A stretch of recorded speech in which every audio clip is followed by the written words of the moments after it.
Hey guys, so some of you wanted me to create a comparison video for Sandstorm Gold and Osisko Gold royalties. So here we are, and let's jump right into it. So you can see that Sandstorm has about 202 royalties and streams assets, and 24 of them are producing assets and 21 of them are in development, and then the remaining are just early stage explorations. So I list out all the main producing assets for Sandstorm Gold, and you can see that their largest royalty asset is actually a gold stream from First Majestic Silver. The mine is located in Mexico, so it's about 14% of the total revenue for Q3 for Sandstorm Gold.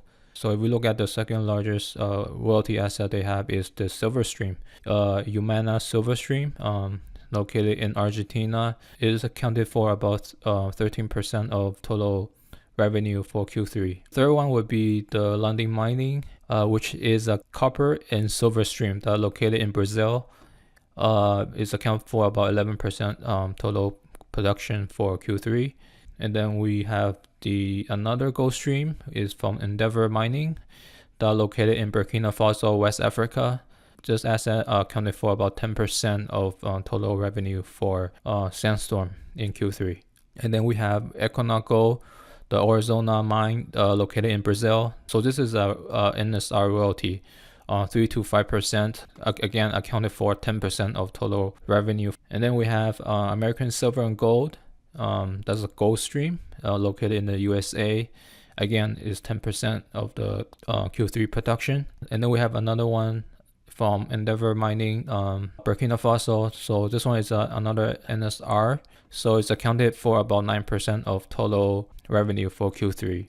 And then we have a bunch of the smaller ones in Canada. The other royalties, that's basically a bunch of smaller royalties that's added together. So it's about 10%. And then the total production for Q3 is about 12,000 ounces of gold equivalent, right? So you can see that by looking at the royalty assets, you can see Sandstorm Gold has pretty diversified portfolio of royalties and streams. And if we look at the breakdown by metals, you can see gold accounted for 59%, silver accounted for 13%, copper 11%, and then various metals is about 14%. So they do have pretty diversified metals in their portfolio as well. So if we look at the location of most of their royalties we can see that 42% of them are in North America. But keep in mind that 14% of the 42% are in Mexico,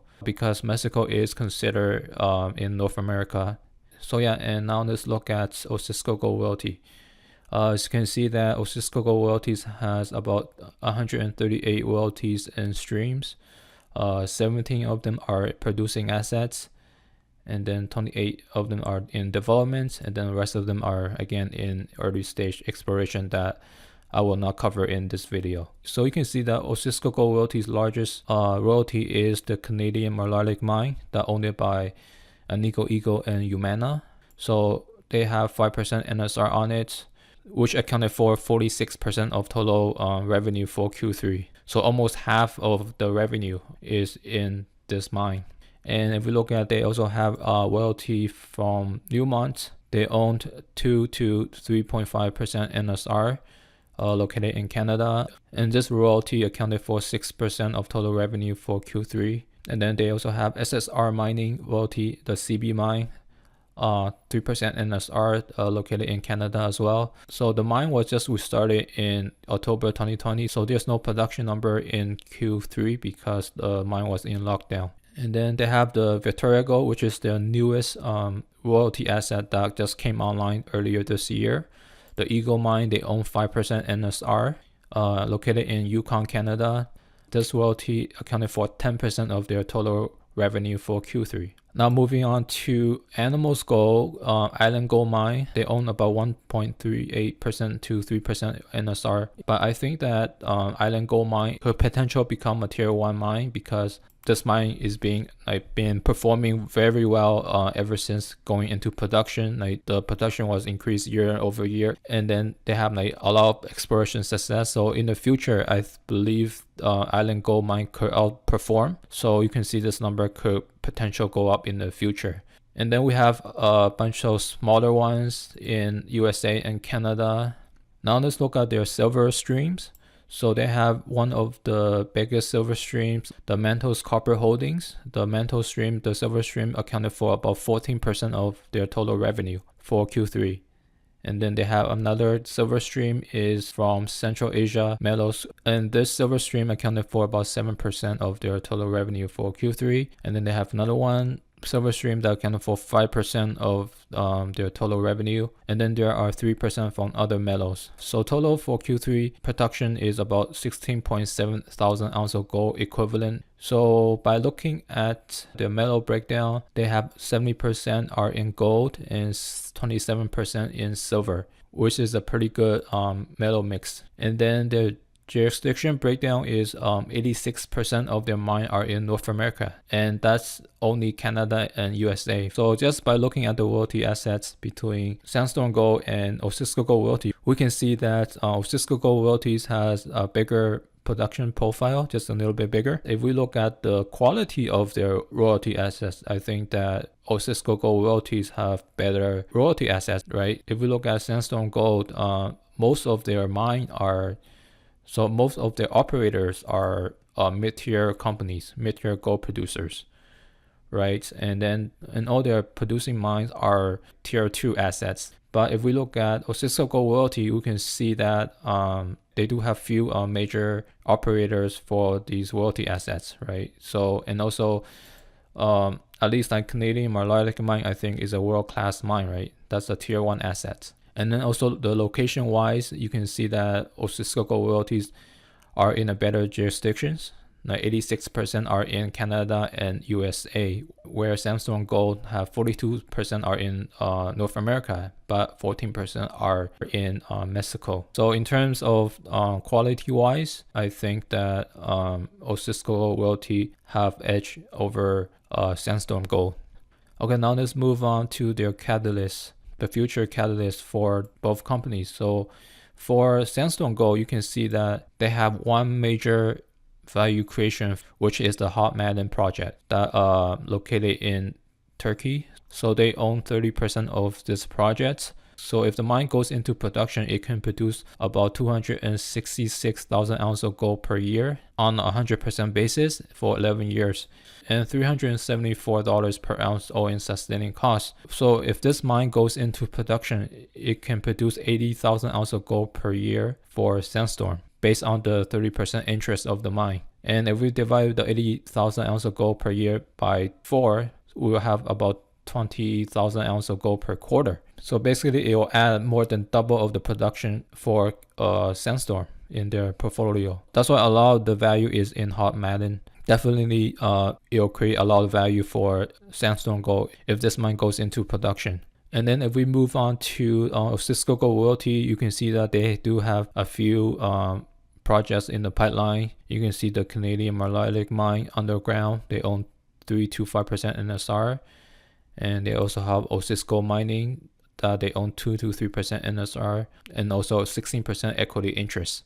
And Falco Resource 90% to 100% silver stream and 18% equity interest. And finally, Osisko Development Corp, 5% NSR and 88% equity interest. So the 5% NSR is in the Caribou Gold Project that can produce about 185,000 ounces of gold per year for 11 years and all-in sustaining costs around $796 per ounce. This is based on their PEA. So the idea is similar to Hot Maden, how I think that the Caribou project is one of the main key driver for Osisko Gold Royalty going forward. And if we look at both companies' catalysts, I think that Osisko Gold Royalty has an edge over Sandstorm Gold again because of how they just have better projects in the pipelines. Like all the development projects that Osisko have are located in Canada and and in my opinion, they just have better growth pipelines than Sandstorm Gold. Even though Sandstorm Gold's Hot Melon project is, I believe it could potentially become a tier 1 asset. Now let's move on to their financials. So in Q3, you can see that Sandstorm Gold has cash on hand of 75 million, and they have no debt, and they have total investment of 66 million. And then if we look at Osisko Gold Royalties, we can see their cash on hand for Q3 is 126 million. And then they have 330 million in debts, and total investments is around 193 million.